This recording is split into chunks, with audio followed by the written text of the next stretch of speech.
आपका पद्मेश 24/7 में। मैं हूं अर्चना मिश्रा। आगे बढ़ने से पहले सबसे पहले रुक करते हैं आज की सुर्खियों पर।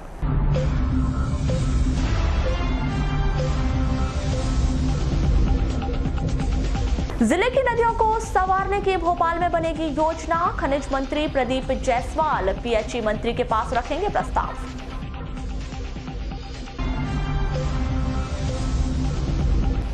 थाने पहुंचा आदिवासी विकास परिषद का मामला। पूर्व अध्यक्ष पर सामुदायिक भवन की चाबी नहीं देने का आरोप।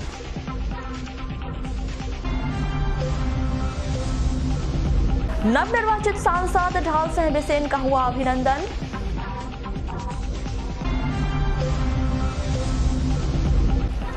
जिला भाजपा कार्यालय में शुरू हुआ सांसद का ऑफिस।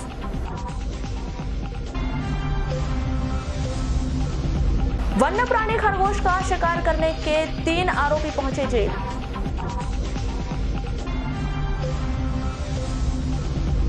मुंबई मेडिकल कॉलेज की छात्रा को दी गई श्रद्धांजलि। रैगिंग से प्रताड़ित होकर की थी आत्महत्या।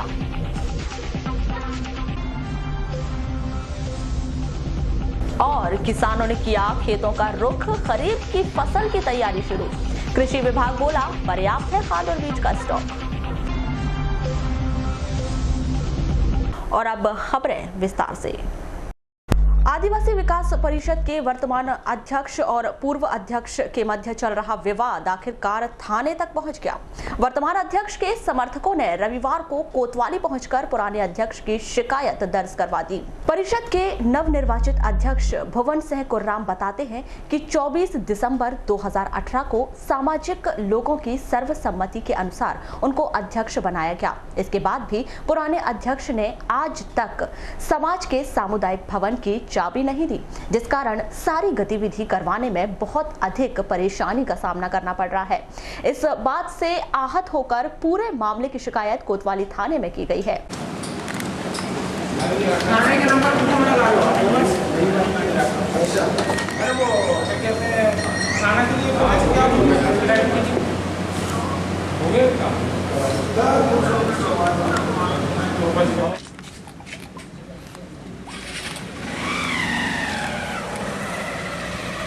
हमारी जो नियुक्ति 24 दिसंबर 2018 से हुई है और आज तक हमने कितनी बार उन्हें पत्रों द्वारा सूचित किया पूर्व अध्यक्ष को कि हमें प्रभार दिया जाए ताकि हम सामाजिक गतिविधियों को अच्छे से कर सकें। लेकिन आज 24 दिसंबर से आज तक उन्होंने प्रभार नहीं। कई पत्रों में उन्होंने लिखित में प्रभार देने के लिए कहा भी था, लेकिन उसके बावजूद भी आज का जो दिन हमने तय किया था, लेकिन उस समय भी उन्होंने प्रभार नहीं दिया। और जो सामुदायिक भवन है जिसमें सामाजिक गतिविधियाँ होती हैं 1 साल से ऐसे ही पड़ी हुई है। सामाजिक गतिविधियों के लिए बहुत तकलीफ हो रही है। इस वजह से हमने आज पूरा बालाघाट जिला का आह्वान किया था। सभी तहसीलों के पदाधिकारी यहाँ पहुँच चुके हैं, लेकिन सामुदायिक भवन का जो दरवाज़ा है वो खुला नहीं है। तो इसी की सूचना हम देने आए थे और पूर्व अध्यक्ष और जितने कार्यकारिणी के सदस्य हैं उन पर हम एक अपराध यहाँ परिषद के द्वारा एक सूचना देने आए थे। बालाघाट सिवनी संसदीय सीट के नवनिर्वाचित सांसद ढाल सिंह बिसेन बालाघाट जिले की जनता से रूबरू होने के लिए अब उनका नया कार्यालय खुल गया है। रविवार को जिला भाजपा अध्यक्ष रमेश रंगलानी, वारासिवनी की पूर्व विधायक डॉक्टर योगेंद्र निर्मल, वरिष्ठ भाजपा नेत्री लता एलकर, महेंद्र सुराना सहित अन्य भाजपा सदस्यों की उपस्थिति में भाजपा कार्यालय के एक कक्ष में सांसद कार्यालय की शुरुआत विधिवत रूप से कर दी गई है। भारत माता की जय, भारत माता की जय, वंदे मातरम, वंदे मातरम, भारतीय जनता पार्टी जिंदाबाद, जिंदाबाद, भारतीय जनता पार्टी जिंदाबाद। जनता जनार्दन शुभम भवतु, जनप्रतिनिधिं शुभम भवतु।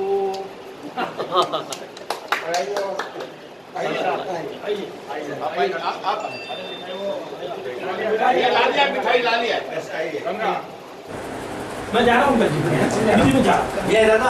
शिरडी। आज मैं चुनाव जीतने के बाद पहली बार बालाघाट आया, तो जनता की बहुत अपेक्षाएं हैं। जिस तरह का उन्होंने भारी बहुमत से विजय बनाया है, तो जनता की अपेक्षा बहुत है। और चूँकि आप जानते हैं कि पार्टी के कार्यकर्ता, पार्टी के पदाधिकारी, इनकी बड़ी भूमिका होती है, तो जनता भी इन्हीं के माध्यम से कहीं ना कहीं काम अपनी समस्याओं को लेके आएंगे।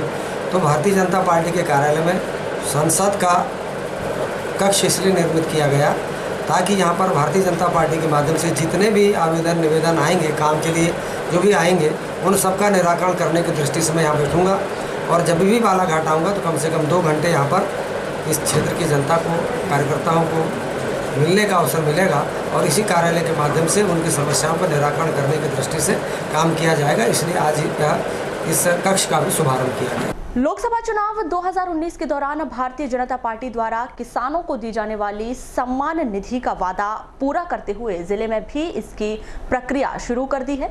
इसी कड़ी में रविवार को नवनिर्वाचित सांसद ढाल सिंह बालाघाट पहुंचे और किसान कार्यक्रम में शामिल हुए। आपको बता दें कि अब तक के केंद्र सरकार द्वारा 2 एकड़ के सीमांत किसानों को ही साल भर में 6000 सम्मान निधि दी जाती थी, लेकिन यह बाध्यता अब हटा दी गई है। अब सभी किसानों को जिनकी उम्र 60 साल से कम है उन्हें यह सम्मान निधि दी जाएगी। माननीय मोदी जी ने जो समस्त किसानों का सम्मान निधि के नाते जो कार्यक्रम जारी किया है चुनाव के पूर्व, तो उस समय पर समस्त किसानों को नहीं जोड़ा था, केवल लघु सीमांत किसान जोड़ा था। और पर उस समय कहा था कि आगे चल के हम जैसी सरकार में आएंगे हम इसको और विस्तारित करेंगे।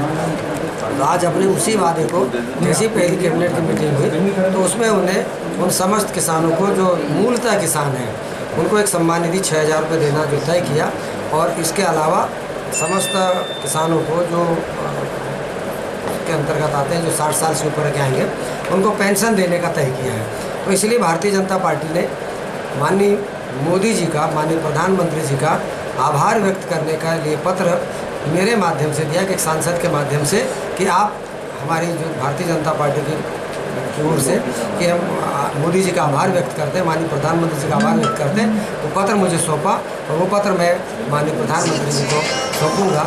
इस दृष्टि से आज यह कार्यक्रम यहाँ पर रखा। जैसा कि भारतीय जनता पार्टी की सरकार, हमारे माननीय मोदी जी की सरकार ने पिछले बार 2 हेक्टेयर तक के किसानों को सम्मान निधि 6000 रुपये प्रति परिवार में दी थी और इसके बाद भारतीय जनता पार्टी ने चुनाव के समय एक वायदा किया था कि हम ये बाध्यता जो लिमिटेशंस है 2 हेक्टेयर की मतलब 5 एकड़ की बाध्यता को खत्म कर देंगे और सभी किसानों को, तो उसमें करीबन 14.5 करोड़ किसान परिवार उसमें शामिल हुए हैं, जिसको हमने वायदा किया था। हमने आज हमारे मंत्रिमंडल की केंद्र की सरकार की पहली बैठक में ही उस वायदे को हमने पूरा किया और अब 14 से 15 करोड़ किसानों को हम 6000 सम्मान निधि दे रहे हैं। ग्रामीण बौद्ध संघ भरवेली के द्वारा जामा मस्जिद भरवेली में रोजा अफ्तार का कार्यक्रम हुआ, जहां रोजेदारों ने इबादत कर रोजा अफ्तार किया। इस पावन अवसर पर संगठन अध्यक्ष मनोज रामटेके, सचिव रेवती डोंगरे, श्याम ठौरे, मनीष सेंडे, केवल वासनिक, उप सरपंच मोबिन खान, मोनू पटेल, इमरान खान, फहीम पटेल सहित अन्य पदाधिकारी मौजूद रहे। आपको बताएं कि ग्रामीण बौद्ध संघ के द्वारा विगत 4 वर्षों से इस कार्यक्रम का आयोजन किया जा रहा है।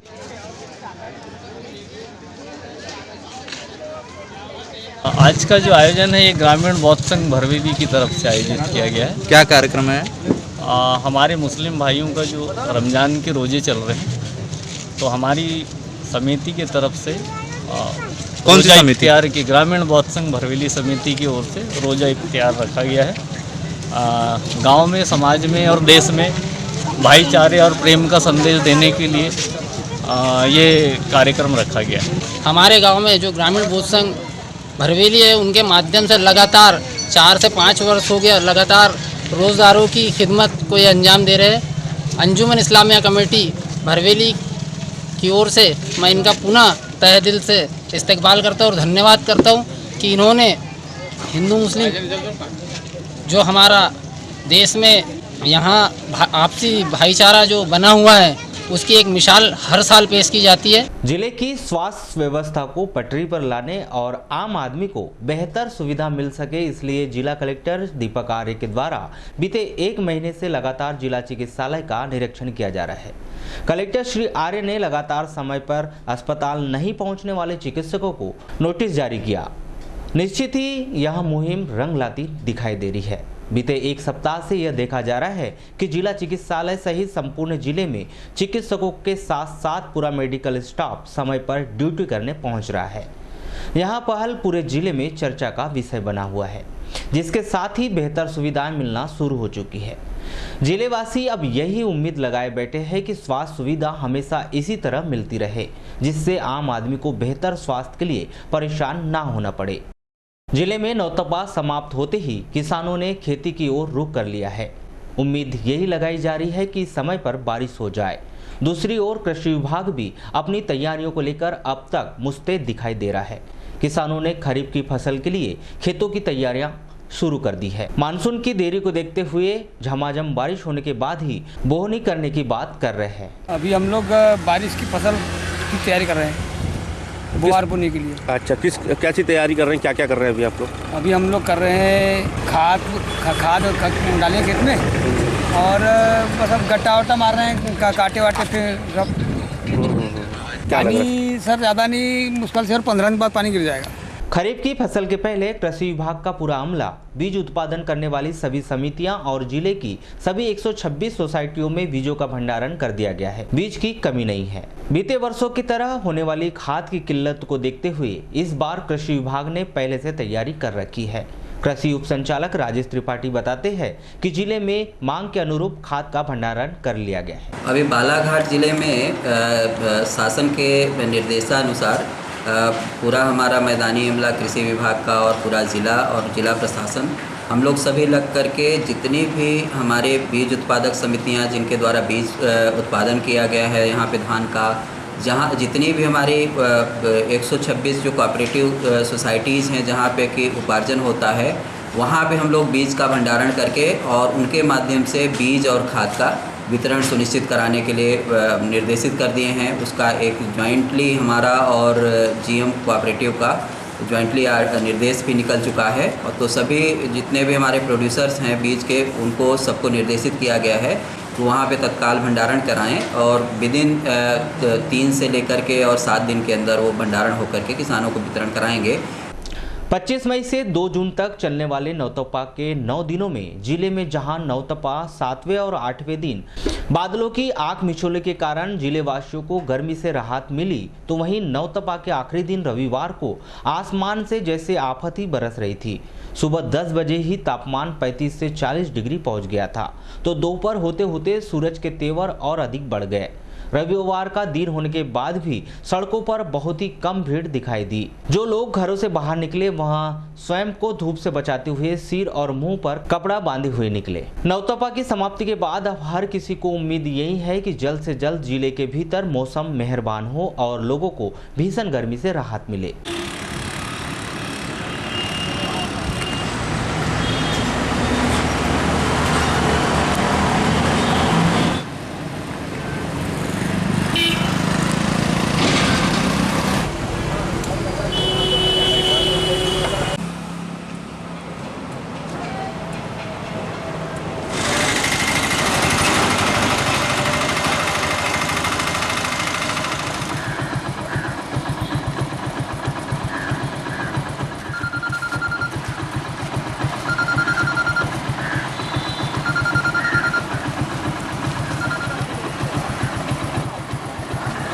भीषण गर्मी और लगातार अनदेखी की मार झेल रही जिले भर की जीवनदायिनी पर कार्य योजना तैयार कर भविष्य में पानी की समस्या से निपटने के लिए खनिज संसाधन मंत्री प्रदीप जायसवाल 4 जून को प्रदेश के पीएचई मंत्री सुखदेव फांसे से मुलाकात कर नई योजना लाने की तैयारी कर रहे हैं।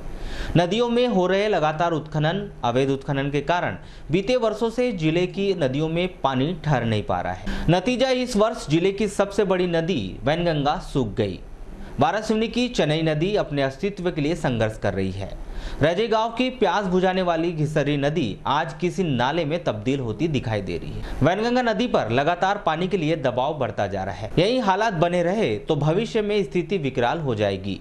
जिले की सभी नदियों के पुनर्जीवन और उनके संरक्षण और अन्य योजनाओं बनाए जाना बेहद जरूरी है। पानी नहीं रुक पा, सबसे बड़ा कारण हमारे जो फिल्टर प्लांट के लिए वो है माइल को, जो मेरे ख्याल से 1-1.5 एकड़ माइल को यहाँ के लीज दी गई है, जिसमें माइल 1-1.5 एकड़ को तो छोड़ो 100 एकड़ के आसपास में माइल ने यहाँ पे खोद डाला है, और इस नदी को जहाँ पे रेत पानी रुकता था इसको नाले के रूप में तब्दील हो गई है।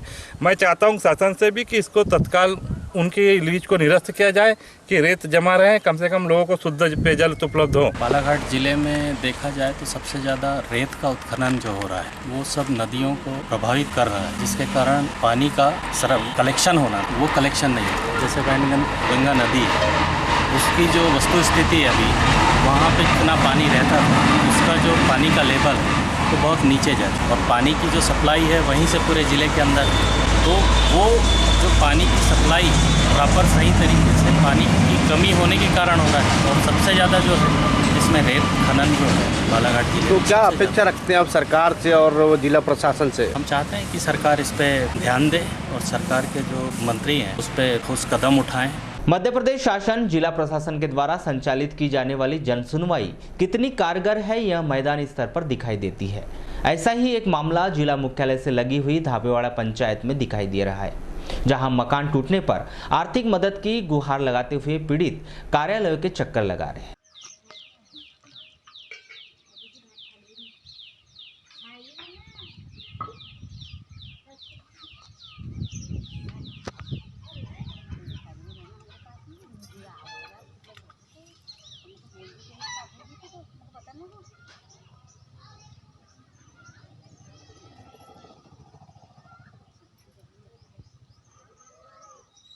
आपका घर कितने दिन से टूटा हुआ है? हमारा घर 5-6 महीना से टूटा है।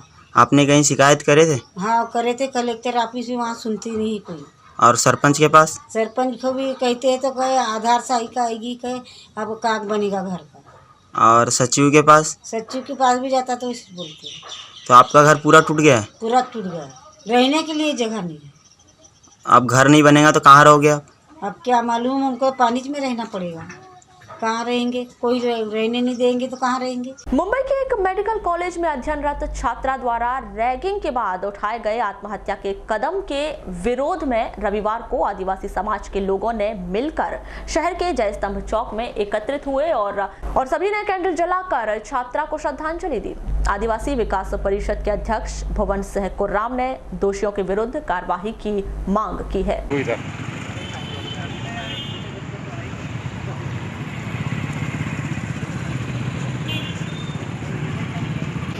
डॉक्टर पायल तड़वी जो डॉक्टर नायर हॉस्पिटल बॉम्बे में जो जातिगत अपमान और मनवादी सोच के लोगों के द्वारा जो प्रताड़ित हुई थी, उन्होंने आत्महत्या की थी।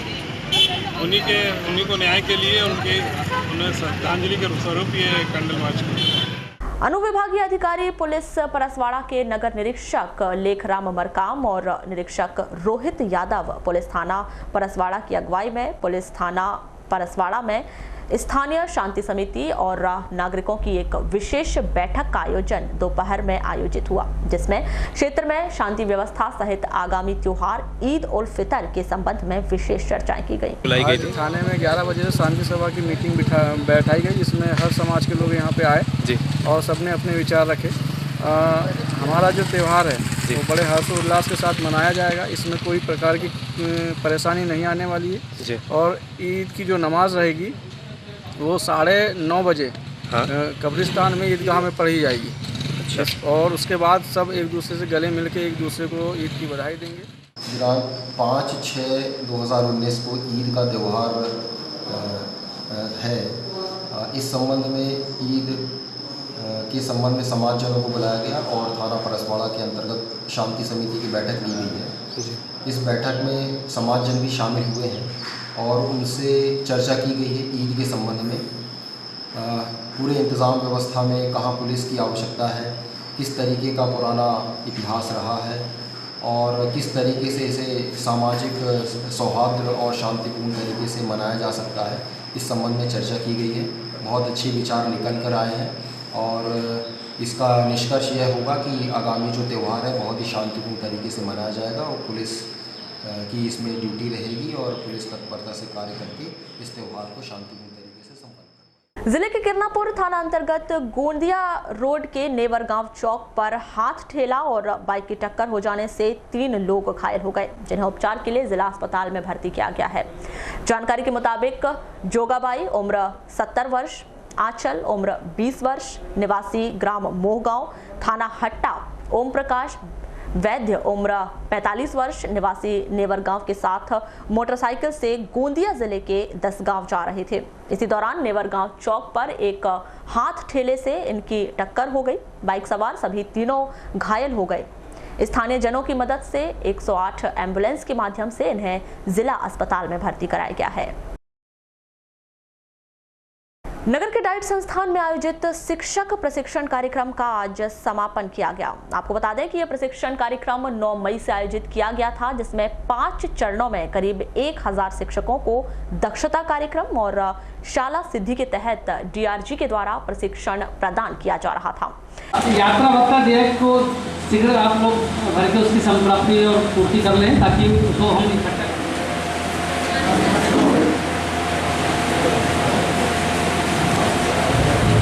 साथियों को टिकट चिपकानी है, वो एक ही टिकट चिपकाएंगे सिर्फ आने की। इस संदर्भ में प्रशिक्षण प्रभारी श्री तीतर मारे के द्वारा आवश्यक जानकारी दी गई। आज जो प्रशिक्षण समाप्त हो रहा है, अभी तक ये 5वां चरण है सर। 9 मई से शुरू हुआ है और आज 2 जून को समाप्त हो रहा है। इसमें कुल हम लोगों ने सर 1062 शिक्षकों को आमंत्रित किया इन 5 चरणों में, जिसमें 951 शिक्षक उपस्थित हुए। 111 शिक्षक जो किसी कारण से अनुपस्थित हैं, इनकी सूची जिला शिक्षा अधिकारी महोदय और राज्य शिक्षा केंद्र को भेजा जाएगा। वहां से आवश्यक कार्यवाही उनके ऊपर किए जाने के निर्देश पत्र में थे।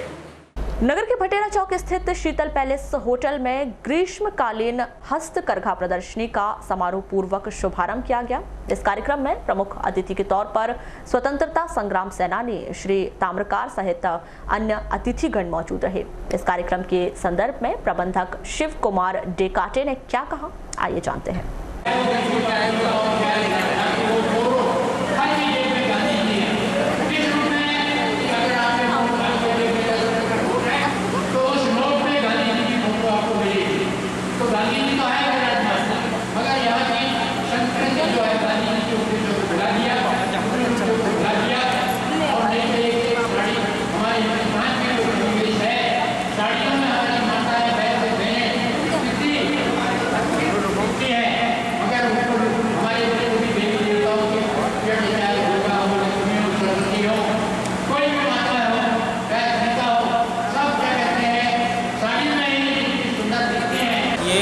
ग्रीष्मकालीन हाथकरघा प्रदर्शनी है।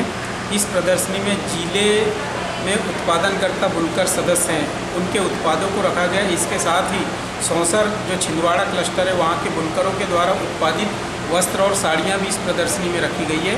और ये प्रदर्शनी 2 जून से 6 जून तक होटल शीतल पैलेस में आयोजित की गई। किस प्रकार की वैरायटी है इसमें? जिले में उत्पादित कोसा की साड़ियाँ, मलबरी सिल्क साड़ियाँ, सूती साड़ियाँ और ड्रेस मटेरियल, फर्निशिंग वस्त्र, बेडशीट, काटन वस्त्र। बालाघाट सिवनी सांसद ढाल सिंह बिसेन के प्रथम नगर आगमन पर बालाघाट विधायक व पूर्व मंत्री गौरीशंकर बिसेन के निवास स्थान पर अभिनंदन कार्यक्रम रखा गया। कार्यक्रम में मुख्य रूप से बालाघाट विधायक गौरीशंकर बिसेन, जिला अध्यक्ष रमेश रंगलानी, नगर अध्यक्ष सुरजीत सिंह ठाकुर सहित जिले भर के भाजपा कार्यकर्ता उपस्थित रहे। कार्यक्रम का मुख्य उद्देश्य भाजपा कार्यकर्ताओं सहित बालाघाट सिवनी संसदीय क्षेत्र के सभी मतदाताओं का आभार प्रकट करना था। और देश में सर्वाधिक भारतीय जनता पार्टी के सांसद एनडीए के सांसद जीत कर आए हैं बालाघाट भाई रमन। थोड़ा डर भी लगता था, लेकिन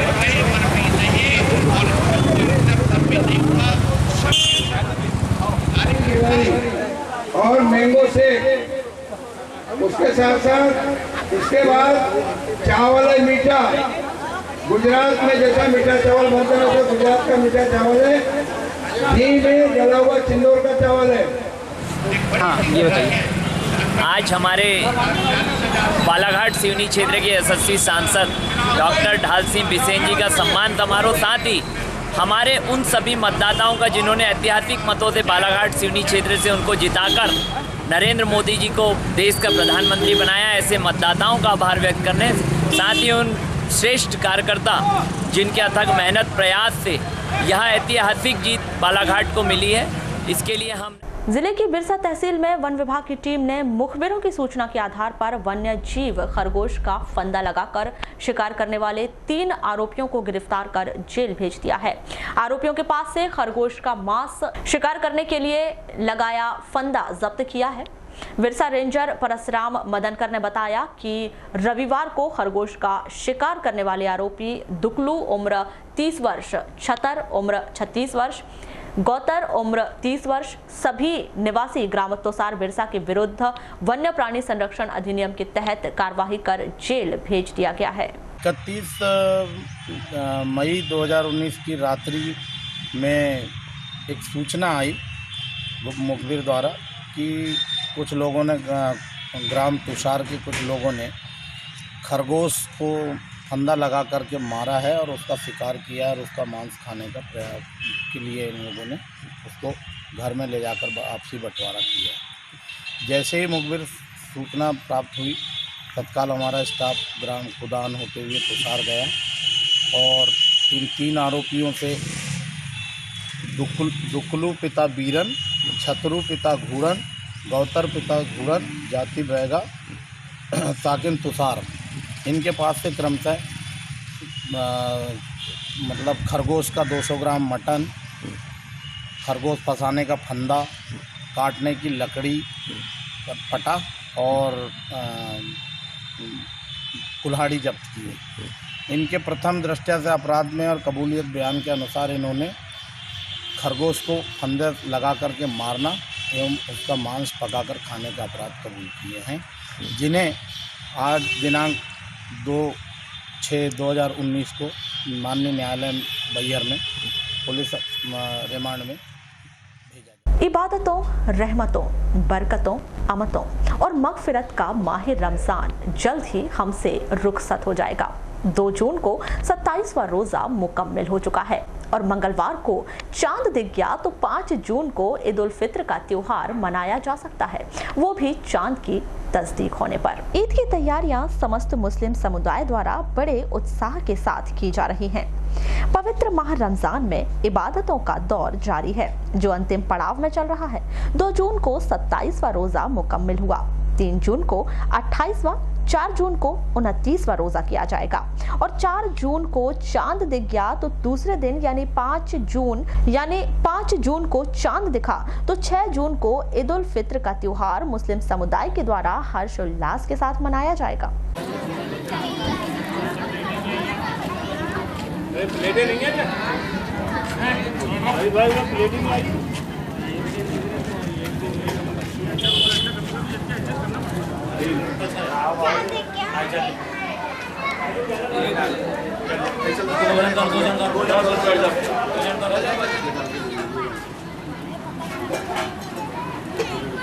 ये अपने पास में हर कलर की सेवई है, फेदी है, इलाहाबादी सेवई है, सूखी वाली सेवई है, मेवा है, लोभान है।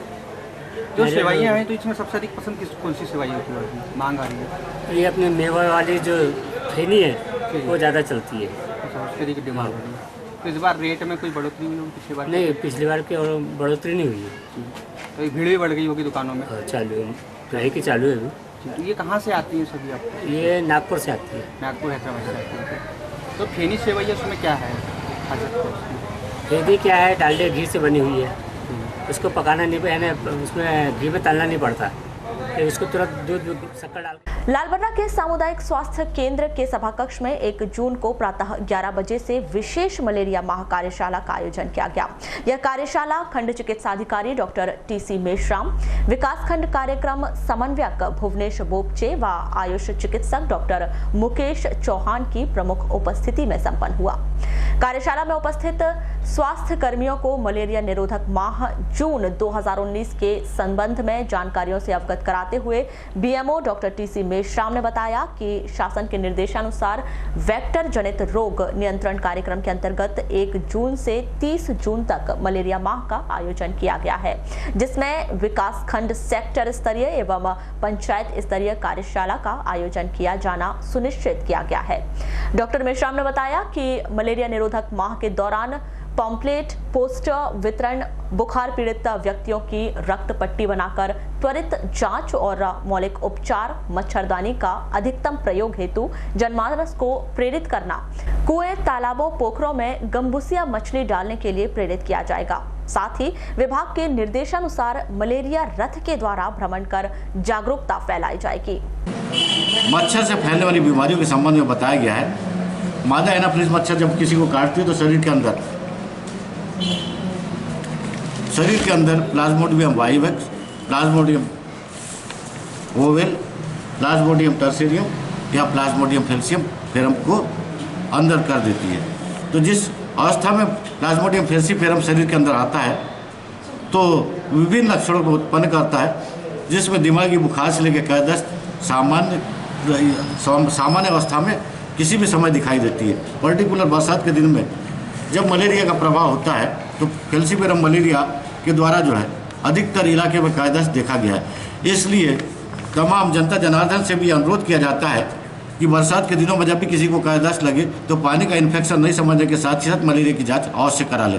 मलेरिया की जांच हर दिन भी यहाँ प्राथमिक स्वास्थ्य केंद्र में उपलब्ध होती है और जनता से यही अनुरोध है कि जब कभी भी बुखार रहे अथवा नहीं रहे, कैदस्त हो।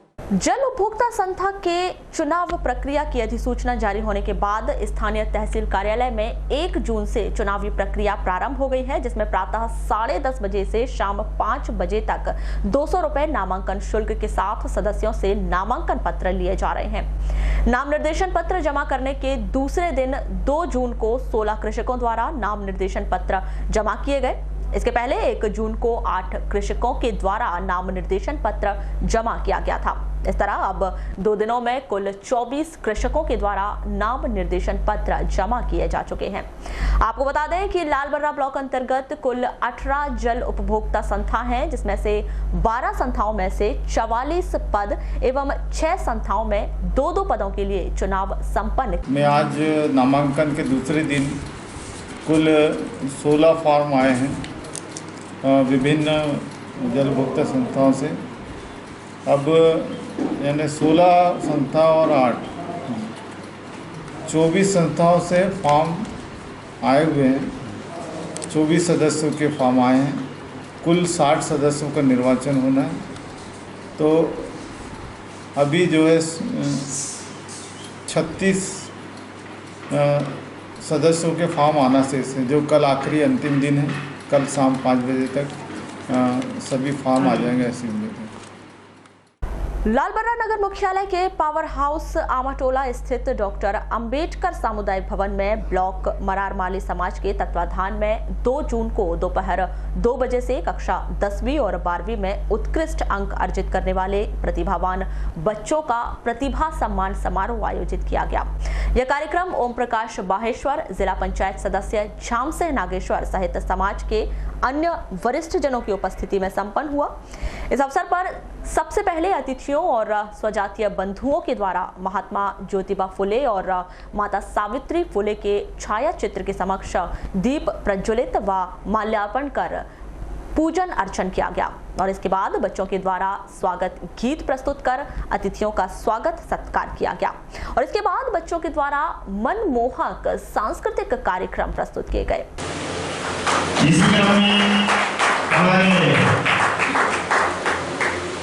आज के कार्यक्रम के अध्यक्ष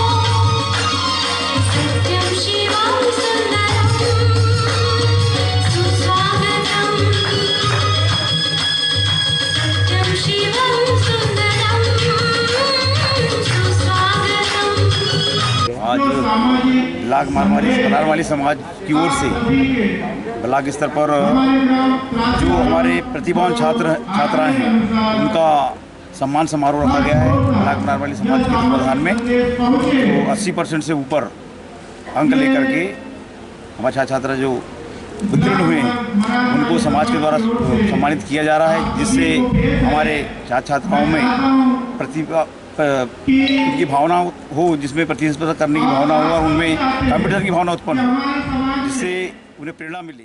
बुलेटिन के अंत में एक बार फिर नजर डालते हैं आज की हेडलाइंस पर।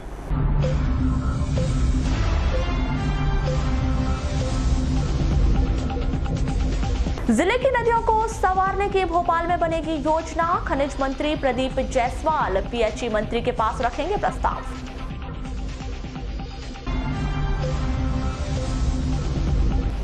थाने पहुंचा आदिवासी विकास परिषद का मामला। पूर्व अध्यक्ष पर सामुदायिक भवन की चाबी नहीं देने का आरोप।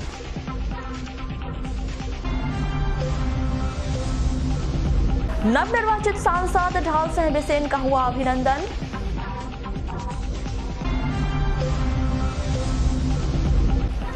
जिला भाजपा कार्यालय में शुरू हुआ सांसद का ऑफिस।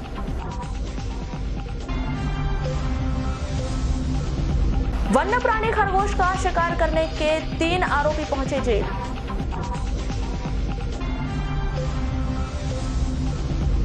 मुंबई मेडिकल कॉलेज की छात्रा को दी गई श्रद्धांजलि। रैगिंग से प्रताड़ित होकर की थी आत्महत्या।